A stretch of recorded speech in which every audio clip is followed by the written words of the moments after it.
What really impressed me about Joanne's place was how busy it was. She's got a brilliant product, and those brownies taste fantastic. So I'm going to use that to inspire me. I'm going to do chocolate brownies with another American favourite, marshmallow. To start, melt your chocolate in a bowl over a pan of boiling water. I think the real secret of chocolate brownie is the type of chocolate, particularly the quality of chocolate that you use. Now, this is dark chocolate, about 70% cocoa, so you've got it, it's very rich but also quite bitter.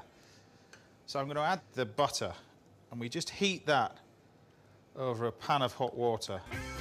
Pour the sugar into a mixing bowl and break in 5 whole eggs. Now, I add a touch of vanilla essence into this, just a little bit, and then just plain flour. The baking powder will give it the rising agent. But also in brownie, I think this is really, really important. This is important of the quality of the chocolate, and that's salt. Because what you find is a really good brownie will want you to go back and have another bite. And what the salt will do is actually cleanse the palate while you're eating it. Combine the eggs with the chocolate and then fold in the flour. We just pour this mixture into just a lined cake tin.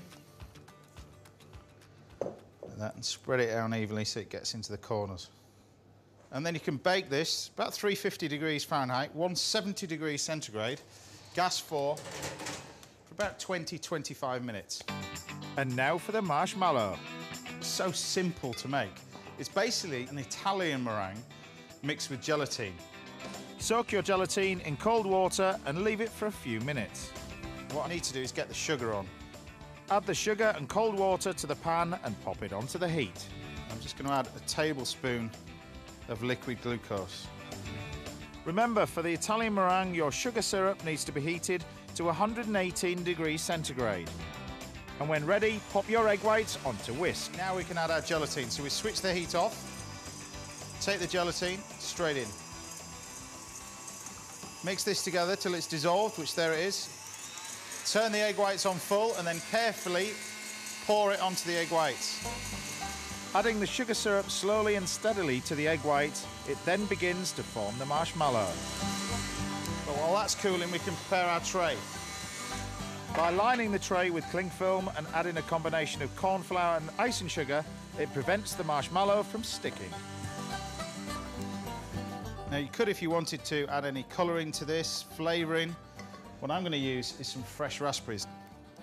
When you get this, you almost get like a raspberry ripple sort of texture, but you get the whole chunks of raspberries in there as well. So mix it all together, and all we do is just pour this onto the tray. You press this into the corners. Now, because the egg whites are actually cooked, this marshmallow can keep for a good few weeks. But with raspberries, about a couple of days max. Just leave it out, let it set, which is basically at room temperature, for about 15 minutes, and it's ready to eat.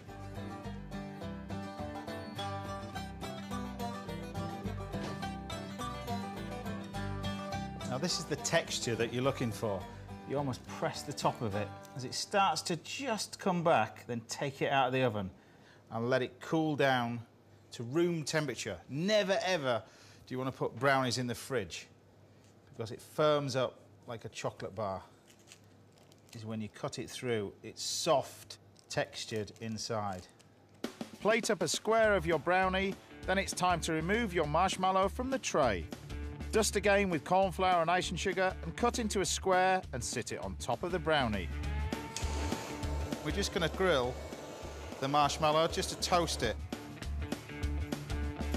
And it's one thing that you learn about America. Just when you thought you've added enough ingredients, they put more on. Dusting of icing sugar over the top. And there you have it, my chocolate brownie with marshmallow and raspberries and vanilla ice cream. Done.